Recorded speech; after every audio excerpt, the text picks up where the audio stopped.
December 7th, 1941, Pearl Harbor. The acrid smoke still rises from twisted steel and burning oil, casting long shadows across the Hawaiian morning. In the basement of the 14th Naval District headquarters, Commander Joseph Rochefort stands motionless at his desk, staring through thick glasses at intercepts that arrived too late. The smell of cigarettes and coffee mingles with something else, the bitter taste of failure. Around him, the windowless room they call the dungeon hums with desperate activity. IBM machines click and whir, processing punch cards that might have saved 2,400 American lives if only they'd been decoded 12 hours earlier. The basement feels like a tomb. Cramped tables overflow with coded Japanese messages, their secrets still locked away behind mathematical walls that seemed impossible to break. Rochefort adjusts his unconventional smoking jacket over his naval uniform, a quirk that normally draws bemused looks from visiting officers. Today, no one notices. Everyone understands the weight pressing down on this soft-spoken man who dedicated his career to reading the enemy's mind, and failed when it mattered most. "We failed to forecast the attack," he'll say later, his voice carrying the burden of those words like stones. "I failed." But Joseph Rochefort doesn't know that this moment of crushing defeat will birth the most brilliant intelligence operation in naval history. He doesn't know that 6 months from now, his team of eccentric code breakers will orchestrate a deception so audacious it will lure the entire Japanese fleet into a trap. He doesn't know that their basement dungeon will become the secret weapon that turns the tide of the Pacific War. Right now, all he knows is guilt. The Japanese naval code JN-25 sits before him like a mathematical fortress. 50,000 code groups. 50,000 ways to say attack Pearl Harbor, or destroy the American fleet, or tomorrow we strike. By December 7th, Rochefort's team had cracked barely 2,000 of them, a pathetic 4% that couldn't reveal Japan's deadliest secret. Lieutenant Commander Thomas Dyer, the unit's lead cryptanalyst, looks up from his desk where a hand-drawn sign reads, "You don't have to be crazy to work here, but it helps a hell of a lot." Behind his wire-rimmed glasses, his eyes hold the same haunted expression as his commander's. This short, stubborn man with the white goatee has dedicated his life to solving impossible puzzles. Today, the puzzle solved itself with bombs and blood. The intercepts keep flowing in, each message a taunt from Admiral Yamamoto's victorious fleet. But something else flows with them, a desperate, burning determination that will transform this basement of misfits into America's most lethal weapon. How do you redeem yourself from the worst intelligence failure in American history? How do you turn devastating defeat into impossible victory? The answer lies hidden in those remaining 48,000 code groups and in the brilliant, obsessive minds about to crack them. The Pacific Ocean becomes Japan's highway to conquest. Within weeks of Pearl Harbor, the rising sun flag flies over Wake Island, Hong Kong, Singapore, and the Dutch East Indies. Each victory arrives with the same terrifying efficiency. Japanese forces appear where least expected, strike with overwhelming force, then vanish back into the vast Pacific before Allied commanders even understand what hit them. In the basement at Pearl Harbor, Rochefort's team works with desperate intensity. The dungeon now operates on 24-hour shifts, with cryptanalysts stumbling between their desks like zombies sustained by benzodrine tablets and black coffee. Thomas Dyer routinely works 42-hour stretches, his stubborn nature refusing to let him rest, while American boys die in places whose names he can barely pronounce. "I figured there were people out there getting shot at," Dyer explains to anyone questioning his health. "If it should happen that it inflicts some injury on my health in the long run, so what?" The work itself borders on madness. JN-25 isn't just a code. It's a mathematical maze designed by paranoid Japanese cryptographers who assumed their system was unbreakable. Every message begins with a 5-digit code from a book containing 30,000 common Japanese naval terms. Then each code group gets enciphered again using a separate keybook with 50,000 random number combinations. It's like solving a crossword puzzle written in a foreign language, then encrypted with a second puzzle, then transmitted with inevitable radio static that scrambles random pieces. Agnes Meyer Driscoll, the brilliant woman they call the First Lady of Naval Cryptology, moves between the machines like a general surveying a battlefield. At 52, she's already broken more enemy codes than most men attempt in their entire careers. Her mathematical mind sees patterns where others see chaos, connections where others see randomness. Any man-made code can be broken by a woman, she declares with quiet confidence that inspires the exhausted team around her. But breaking codes requires more than mathematics. It demands understanding the enemy's soul. Rochefort spent 2 years in Japan, learning not just the language, but the culture. He knows how Japanese naval officers think, how they phrase orders, how their formal military language reveals tactical intentions. When a partially decoded message mentions AF, he doesn't just see 2 letters. He sees the operational mindset of Admiral Yamamoto planning his next devastating strike. The problem is location. AF appears in dozens of intercepts throughout March and April 1942.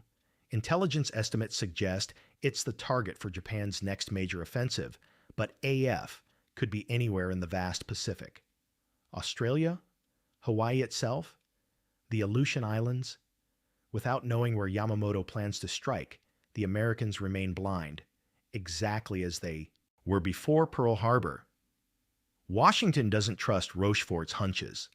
The bureaucrats in naval intelligence prefer their intelligence safe and sanitized, delivered through proper channels by officers who wear regulation uniforms and follow protocol. They eye Rochefort's smoking jacket and Dyer's around-the-clock Benzedrine habits with deep suspicion. How can these basement eccentrics possibly outthink the Imperial Japanese Navy? But Rochefort's team isn't thinking like bureaucrats. They're thinking like hunters. Every night, more intercepts arrive. Yamamoto's forces are moving, concentrating somewhere in the Central Pacific. The radio traffic increases daily, suggesting something massive approaches. Timestamps reveal coordination between multiple fleet units. Fuel calculations hint at extended operations far from Japanese bases. The pattern builds like storm clouds on the horizon. The early messages about Coral Sea, the early messages about Midway, were perfectly capable of being read in a totally different way than the correct way, Dyer later explains. Knowledge of the character of the Japanese and this, that, and the other enabled him to get the right meaning. That knowledge comes at a price. The basement team barely sleeps, barely eats, barely speaks to their families. Their world shrinks to punch cards and probability tables, to fragments of intercepted conversations between Japanese admirals plotting America's destruction. The fluorescent lights never dim. The IBM machines never stop clicking. The coffee pot never empties. Rochefort begins to suspect AF means Midway Atoll, 2 tiny islands 1,300 miles northwest of Pearl Harbor. It makes perfect sense as Yamamoto's next target. Midway sits astride Japan's approach to the Hawaiian Islands, close enough to support an invasion, but isolated enough to destroy without massive casualties. Take Midway, and Yamamoto forces the American fleet into open battle, where his superior numbers can annihilate what remains of the Pacific Fleet. But suspicion isn't proof. Washington demands certainty. Admiral Chester Nimitz, commanding the Pacific Fleet, can't deploy his precious aircraft carriers based on hunches from basement code breakers. The American fleet is already outnumbered 3-1. One wrong guess, one misplaced carrier group, and Japan wins the Pacific War permanently. The pressure builds like steam in a boiler. Every decoded fragment suggests Yamamoto's offensive grows closer. Radio intercepts indicate the Japanese fleet will strike AF in early June, less than 6 weeks away. But without absolute confirmation of the target, Nimitz remains blind. Then Rochefort conceives the most audacious intelligence deception in naval history. What if they could make the Japanese tell them what AF means? May 19th, 1942. The basement at Pearl Harbor. Rochefort removes his wire-rimmed glasses and rubs his tired eyes. Around him, the dungeon buzzes with controlled chaos, IBM machines sorting punch cards, cryptanalysts bent over worksheets covered in 5-digit number groups, radio operators transcribing the latest intercepts from Japanese naval headquarters. But tonight feels different. Tonight, they're about to execute the most brilliant deception in intelligence history. Here's what we're going to do, Rochefort announces to his assembled team, his normally soft voice carrying an edge of barely contained excitement. We're going to make the Japanese tell us what AF means. Thomas Dyer looks up from his desk, his white goatee catching the harsh fluorescent light. After weeks of 24-hour shifts sustained by Benzedrine and stubborn determination, his eyes still sparkle with the intellectual thrill of solving impossible puzzles. How exactly do we accomplish that miracle, Commander? Rochefort's plan is audacious in its simplicity. The Americans know the Japanese have broken their lower-level administrative codes, the same way Station Hypo breaks Japanese messages. What if they could plant false intelligence in one of those compromised channels? What if they could trick Japan into revealing the meaning of AF by making them comment on it? Midway's going to have a water shortage, Rochefort declares with a slight smile. The room falls silent except for the steady clicking of IBM machines. Agnes Driscoll raises an eyebrow. A water shortage, Commander? A completely fictional water shortage, Rochefort continues, his voice gaining momentum. We'll have Midway transmit an uncoded message to Pearl Harbor reporting problems with their freshwater distillation system. We'll use a code we know the Japanese have broken. If AF really means Midway, the Japanese will report this intelligence to their fleet commanders. Dyer's eyes widen behind his glasses. The mathematics of the deception are beautiful, elegant, simple, undetectable. And when they report it, they'll have to use AF in their message, Rochefort finishes, along with some reference to water problems. We'll have absolute confirmation. But the plan requires perfect execution. The fake message must seem authentic without being too obvious. It must reach Japanese intelligence without appearing to be bait. Most importantly, it must arrive in time to confirm Yamamoto's target before his fleet disappears into radio silence. Lieutenant Commander Joseph Finnegan coordinates the deception. A submarine carries the coded instructions to Midway Atoll, where the base commander receives orders that must seem routine to Japanese listeners, but desperate enough to warrant immediate transmission to Pearl Harbor. On May 20th, Midway transmits its fabricated emergency. Freshwater distillation system breakdown. Require immediate supply of fresh water.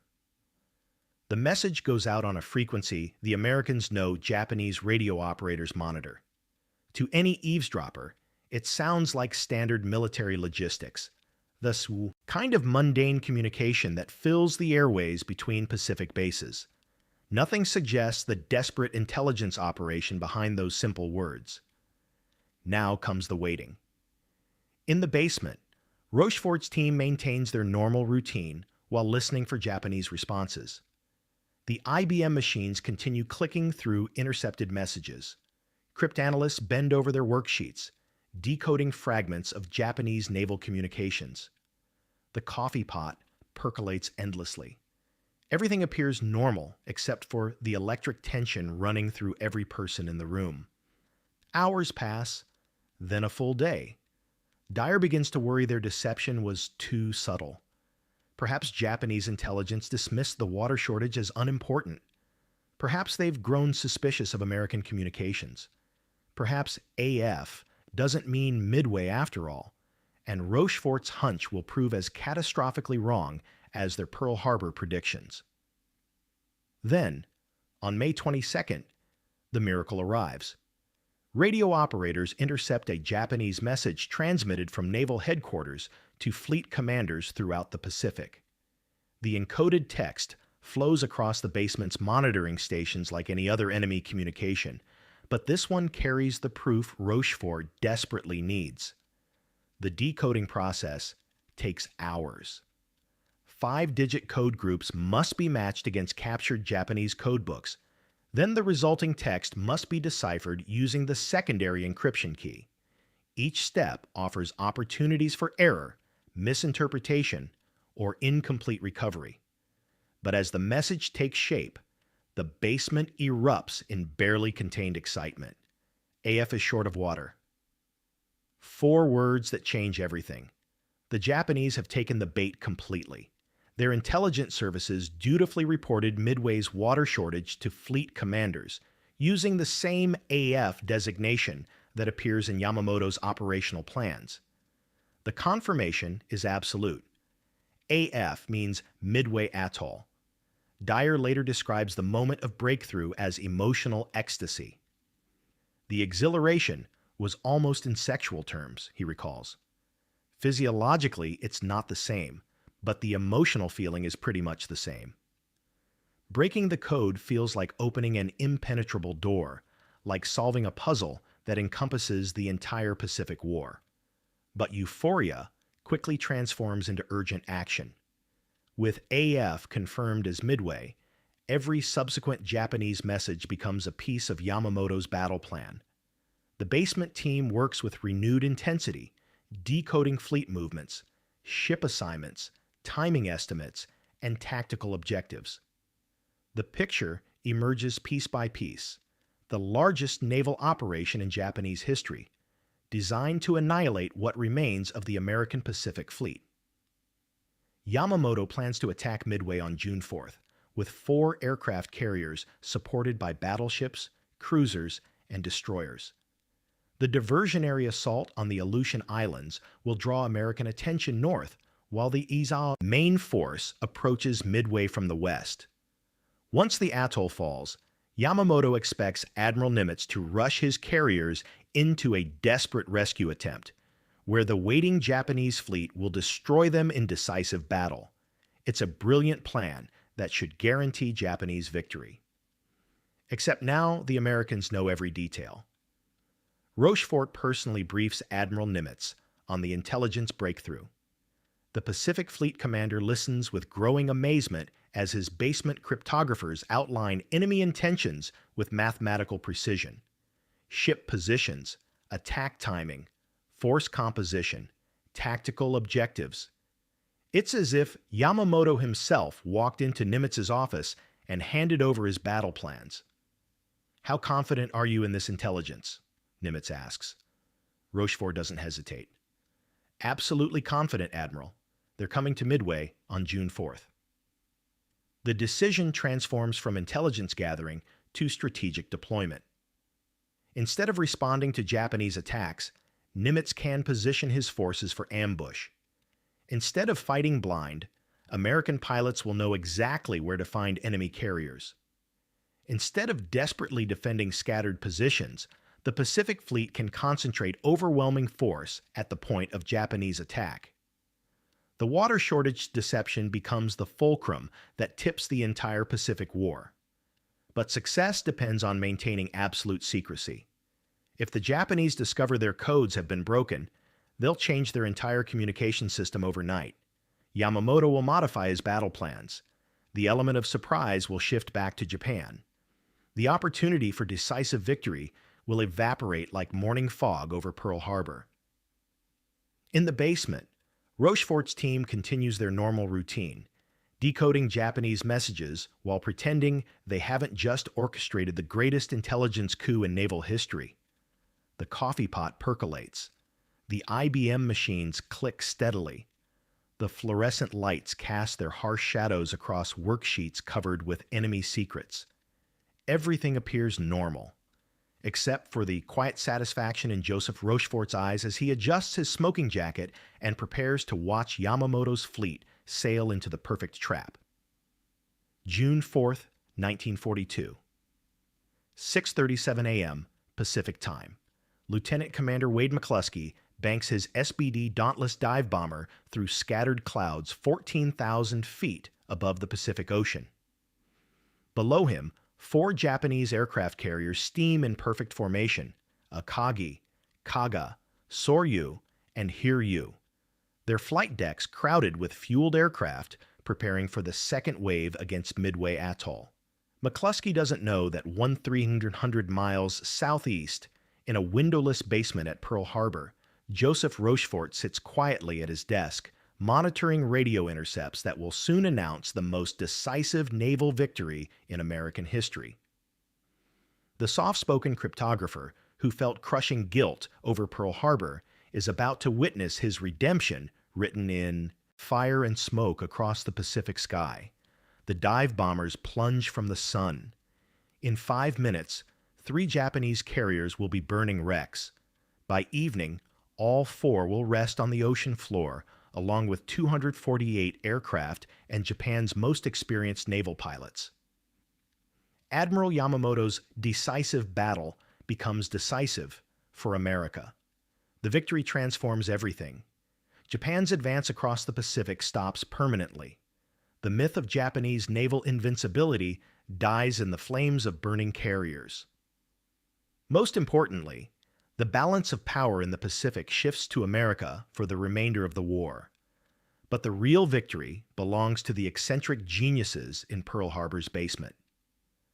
Thomas Dyer finally allows himself to sleep more than 3 hours per night, though he'll never fully recover from those months of benzodrine-fueled marathon sessions.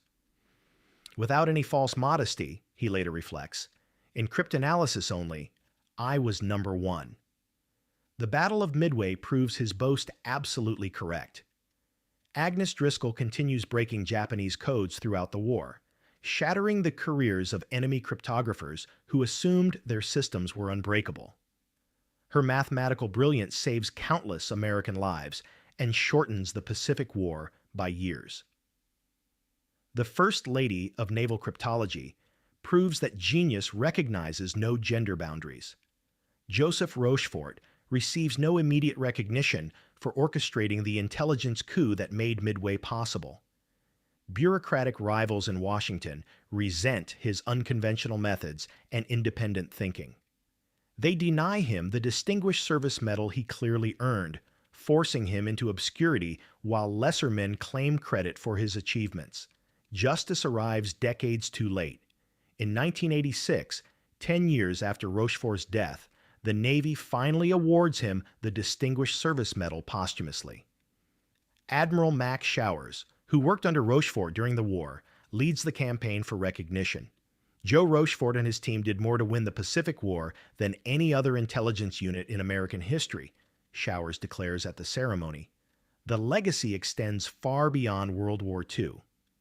Modern intelligence services still study the AF water shortage deception as a masterclass in strategic misdirection. The techniques developed in Station Hypo's basement evolved into the computer-based cryptanalysis that protects national security today. Every encrypted message, every cybersecurity protocol, every digital communication carries DNA from those mathematical breakthroughs achieved with IBM punch cards and benzodrine tablets. But perhaps the most important lesson involves the power of unconventional thinking. Rochefort succeeded because he ignored bureaucratic protocol. He wore smoking jackets instead of regulation uniforms. He trusted mathematical intuition over political safety. He empowered brilliant misfits like Thomas Dyer and Agnes Driscoll to pursue impossible solutions to unsolvable problems. His basement dungeon produced miracles precisely because it operated outside normal military constraints. In our current age of artificial intelligence and quantum computing, we still need basement geniuses willing to challenge impossible odds.